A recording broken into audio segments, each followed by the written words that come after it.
guys, welcome back to my channel. Today I'm going to show you a bunch of books that I bought over the past couple of weeks, all of which I'm so excited about. I will also show you a couple of audiobooks and Kindle books that I bought, which are really good. If this is your first time here, let me introduce myself. My name is Angela. You can call me Angie. In this channel, I talk about books and all things related to books. So if you love books like me, please subscribe to my channel. So without further ado, let's get into the book haul.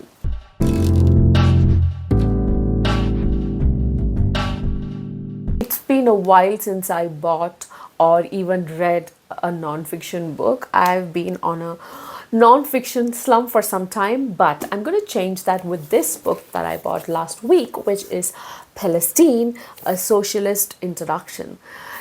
Dear Americans, don't run away. I know that socialism is the boogeyman that you're all taught to be afraid of, right? To run away from.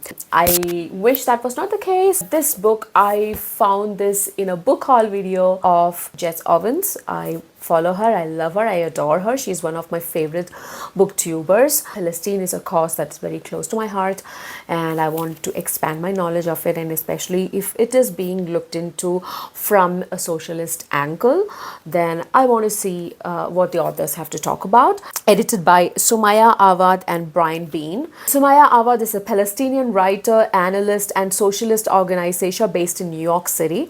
Her writings have been featured in the Feminist Wire, blah blah blah blah. Yeah, she's basically a prolific writer. Brian Bean is a Chicago-based socialist activist, writer, and speaker originally from North Carolina. He is one of the founding editors of Rampant magazine. So what this book is about, through an internationalist, anti-imperialist lens, this book explores the links between the struggle for freedom in Palestine, the United States, and beyond.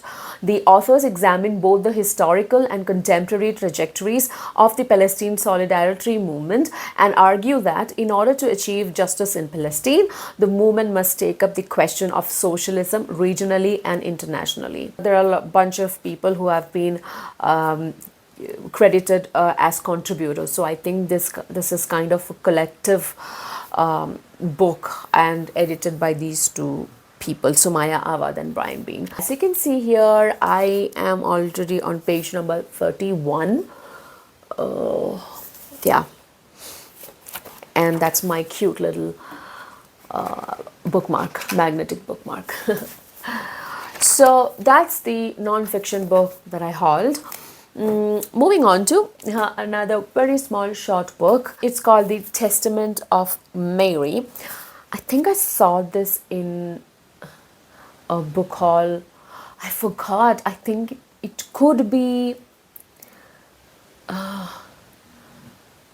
I just forgot, but definitely I picked it up for another book haul. I love watching book haul videos and you know, that's how I come to know of many books.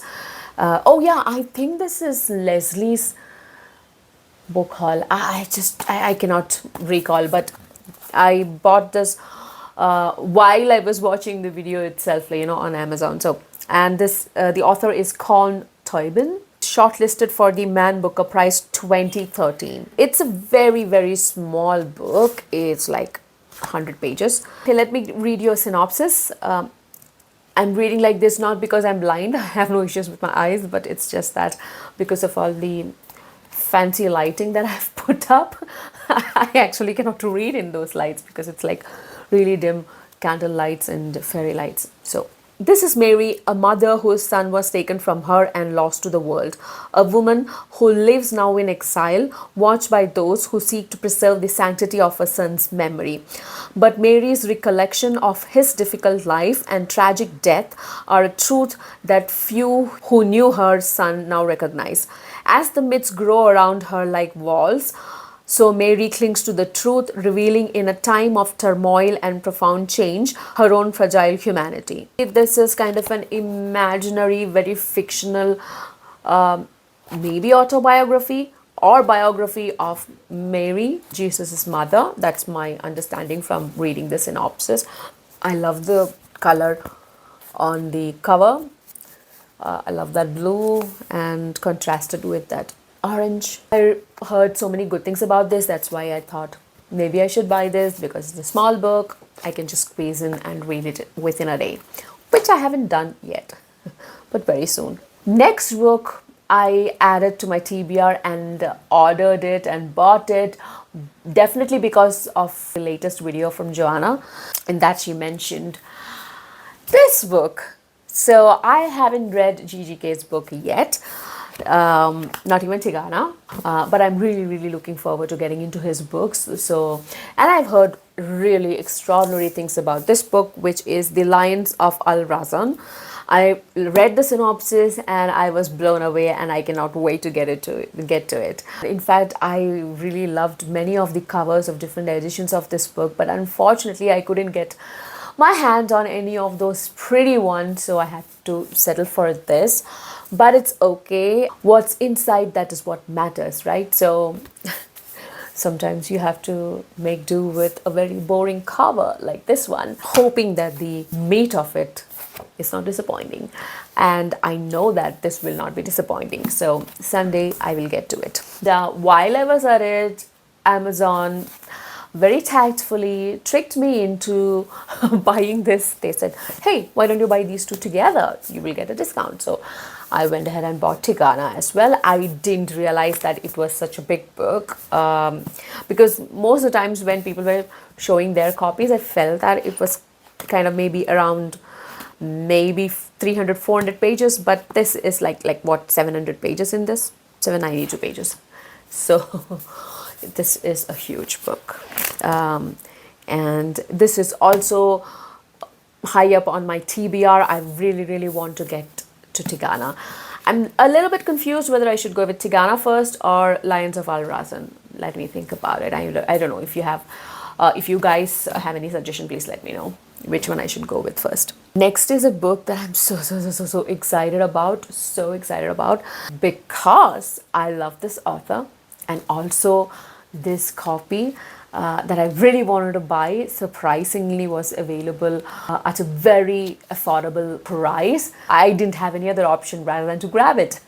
And that is this one, The Adventures of Amina Al-Sirafi by S.A. Chakrabarti or Shannon Chakrabarti. So S.A. Chakrabarti, she is the author of the Devabha trilogy, one of my favorite trilogy that I read last year. I love it, the world she created, and I'm expecting nothing less from this book as well. And this book is so beautiful. I'll show you the map actually, which is inside, which is super pretty. And wait, let me show you the, okay, I'll show you the map first and then the dust cover. So this is how the map looks like. How gorgeous is that? And this is how the dust cover, even the dust cover, oh my god, it's so pretty. Okay, there, that's the back. And what's there in the back? Okay, it's like this. In fact, there is a black and white map inside. It's the same map, I think. And the naked back looks like this.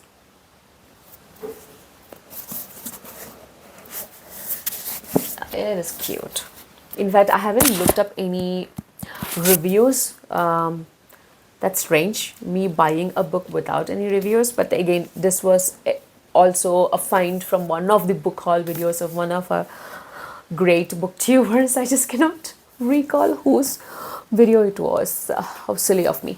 The last physical copy that I want to show you is book number 5 of a series that I am reading currently, which is Jenny Ward's The Grand Conspiracy.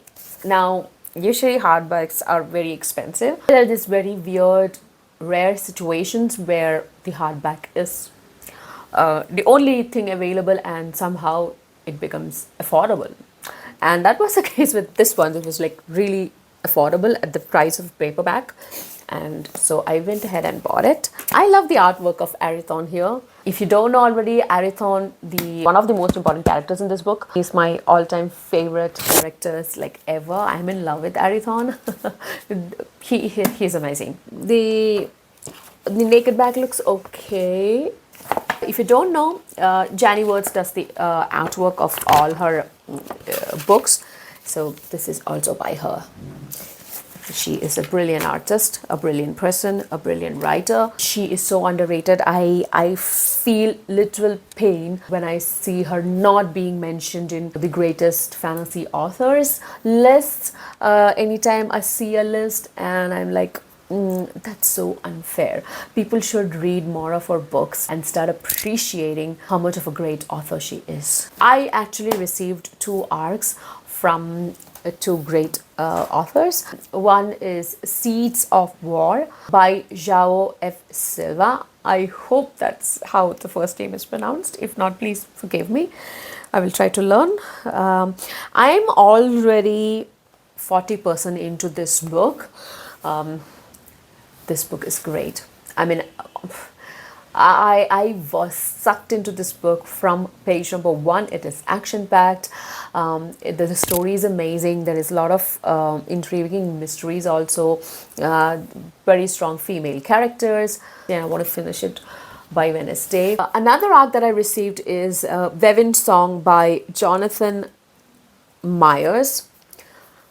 So this is how the cover looks like. I haven't started it yet, so I think I will read this in, so this is May, right? So I will read it in June, yeah. So these are the 2 arcs that I'm very, very excited about, and I know that Seeds of War is really good because I'm already 40% into the book and I've got a taste of it.